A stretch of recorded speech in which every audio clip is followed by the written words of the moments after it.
So you're sitting on a pile of board games.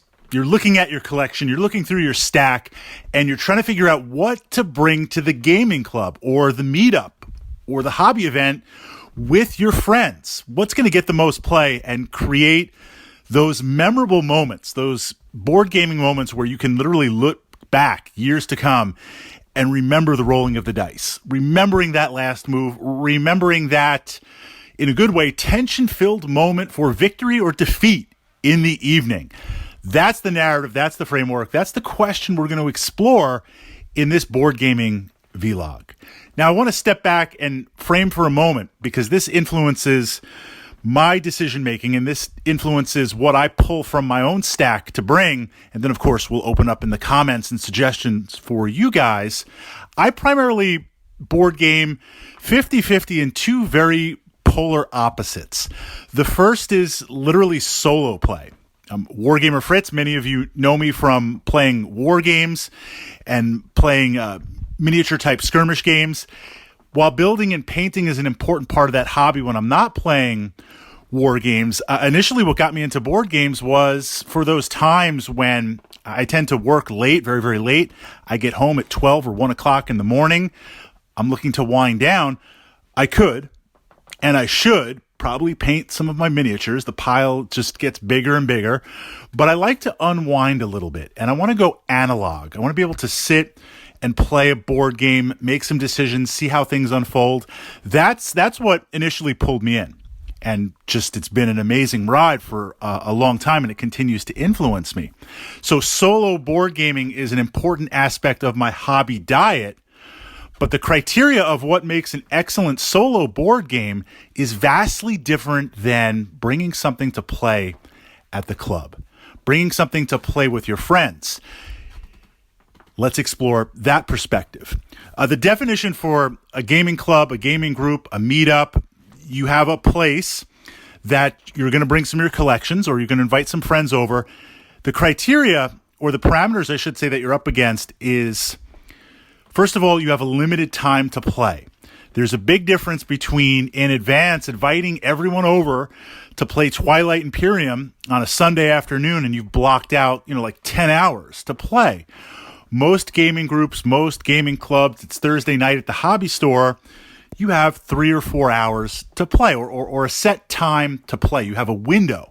So we want to make sure that we are able to complete the game.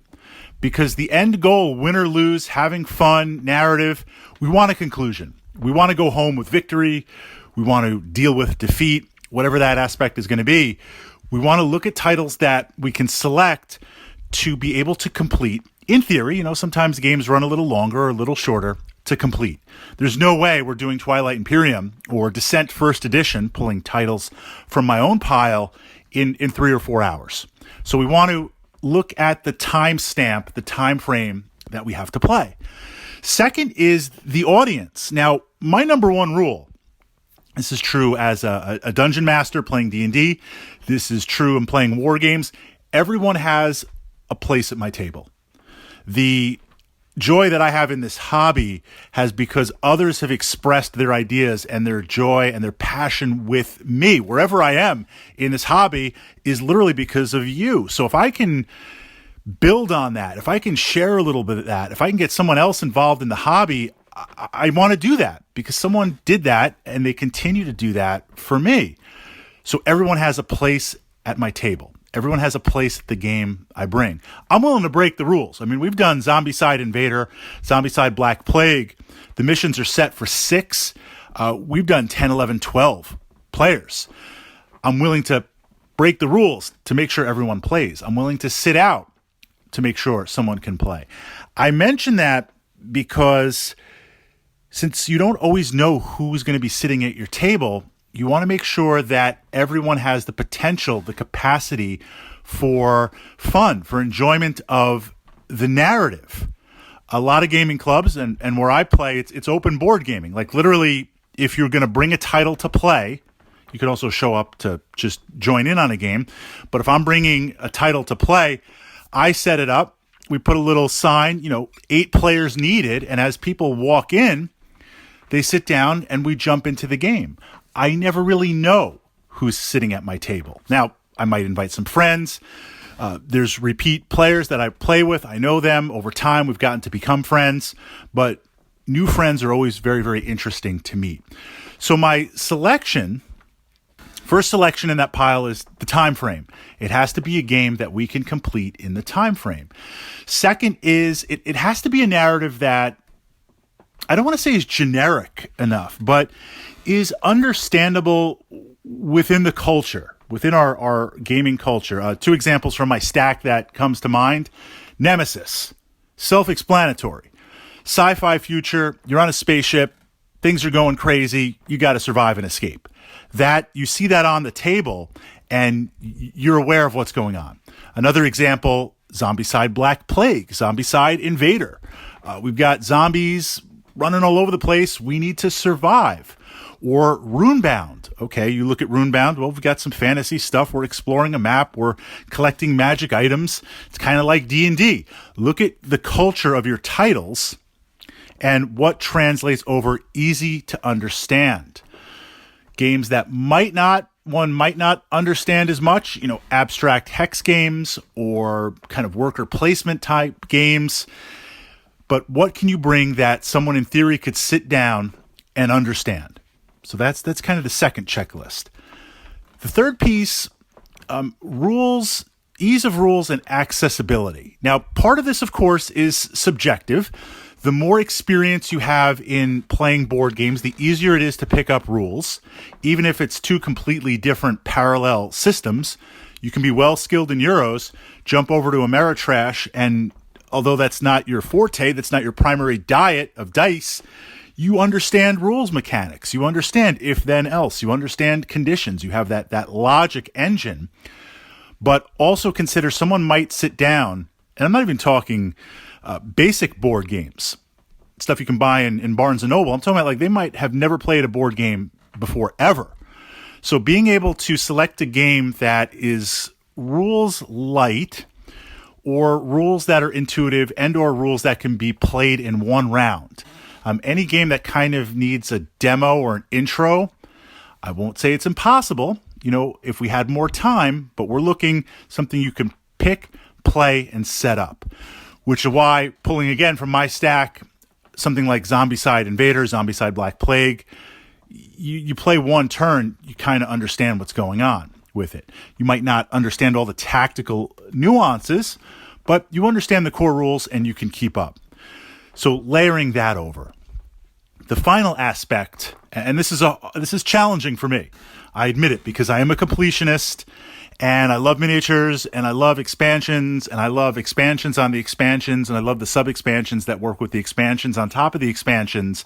But that is vastly different than bringing something to a group. It needs to have a small footprint and work as is. As it is with a core box. Again, examples from my stack. Nemesis. Yes, I want lots of Nemesis, but you can take the core, you can play it. Runebound, 3rd edition. The core. Yes, there's lots of expansions. Yes, there's character packs. The core game works. The footprint is important. Zombicide Black Plague, I break that rule. Zombicide Invader, I break that rule. There's a lot of expansions. I'll just bring the core, but even the core has a pretty big footprint with miniatures and outlay, knowing the space, knowing the accommodations. Games from my stack, an example of a game that does not work to fit this. And you have to decide on this checklist we're building just how much is a make or break in terms of accessibility before we layer over the final piece. Dark Souls, the board game. You've been following my channel. I've got the board game playlist. I love Dark Souls. I do. It's a regular solo game that I play, and there are times that I will set up group games ahead of time. I say ahead of time to play with my friends because Dark Souls to really shine the way it was not maybe envisioned, but the way it turned out, you need the expansions. You need the Explorer, you need the Mega Boss, you need the extra character packs. They really kind of strip mined it down, and the core is essentially crippleware. And I love the game. I do. But bringing all those expansions, having that table space, having that bloat that is required for a game makes it challenging as a pickup game to get to the table. Counter to that, Massive Darkness 1, or main MD, Massive Darkness, that I love, the core game itself works perfect. You don't need the expansions. You don't need to add on the expansions. They bring spice, they bring flavor, but it's not necessary. So if I'm bringing Massive Darkness, same with Zombicide Invader, same with Zombicide Black Plague, you can work on the core alone. The final piece to consider, I won't say this is a deal breaker, but it could potentially be a deal breaker. And again, I'm illustrating titles from my own stack. Co-op versus competition. I prefer to bring a co-op game. We're investing this time, new players to the hobby, old friends, different levels of experience, different stages of life for different players.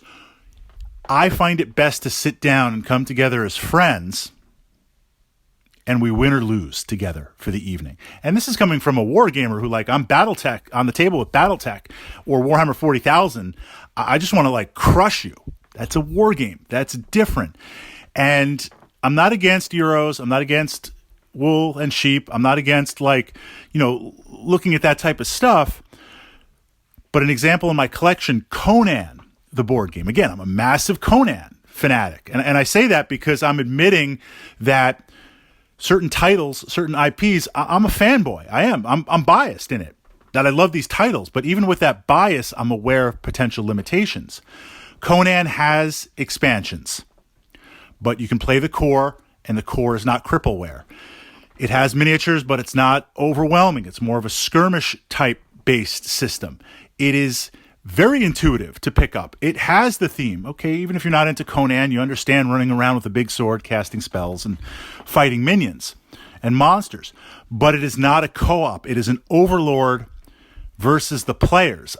As if I'm playing the overlord, I'm there to try and kill you. I am there to try and defeat you. That can create some problems with players or with a player in the group. There have been times we've been playing overlord type games where I've crushed the group, and it's well, that's what I'm supposed to do, and we knew that going in, but the other players might have felt that the performance of one of their fellow team members, adventurers, heroes, whatever we want to call it, wasn't up to par. They didn't make a decision that the rest of the group thought they should have made, so it's kind of like they feel like they lost because of that person, rather than me wrecking face on there. And look, I only said on there once so far, or twice at this point. But in exploring that, I feel like it's better, safer, overall growing community to bring a game that is co-op. We live or we die. Again, hence Zombicide Invader, looking at it from that perspective to play. But we have some rules. We can break that a little bit because Nemesis is co-op, but, you might have to blow someone out in an airlock or blow someone up to survive. Sometimes you have to do what you have to do. But in terms of making that transition from solo board gaming to now jump over to a group narrative and bringing it, that's my criteria. That's what I look at when I pull those titles from my stack. And again, it doesn't reflect on whether something is a good game or not. It's just, what's the experience, what can we play, and what are the expectations? One final example. Then I'm going to turn it over to you guys. A game that is just fantastic on all levels that I love, and if I had to select 5 games to bring with me and play forever, this is on the list without even hesitation. But in terms of bringing it for open play, open pickup, it fails every single marker. TI's up there. I love TI. But the number one game would be Kingdom Death Monster. Because you look at KDM, Kingdom Death Monster, it's got a ton of expansions, it's got a ton of miniatures, you want to integrate everything with it. So to try and navigate that aspect, I got a lot of stuff. The box looks great, doesn't fit in the box at all. So I've got my KDM box, I've got my supplement box, I've got my 2 miniature cases. It's just big and bloaty and lots of cards and lots of crazy. Second, it is a co-op game, but the narrative is very much kind of adult oriented. It's survival horror with kind of a crazy type boutique horror. That's something that might be very polarizing depending on the audience. The rules, while not overly complex, there is a nuance. You will be punished for it. It takes a little while to pick up and understand. The rule book does a great job of introducing it with your first hunt. And it's also the type of game that even if you just do one or two hunts, Lanterners, it assumes that you're playing through a massive multi-year campaign. So, but that said, it's a fantastic game on all levels. It's just not suited to pick up and play, in a 3, 4, 5 hour window. I would think we'd want 6 hours minimum to really enjoy it, to commit, hey, the next 4 or 5 weeks, I'm going to bring it, we're going to play. That gets into a different story, a different paradigm. So on your list, games that you're leaving for the club in 10 minutes, it's going to be open play. You've got 3 or 4 hours to play and enjoy and set that narrative. What titles would you bring from your stack, and what is that criteria for you to consider those titles in bringing them?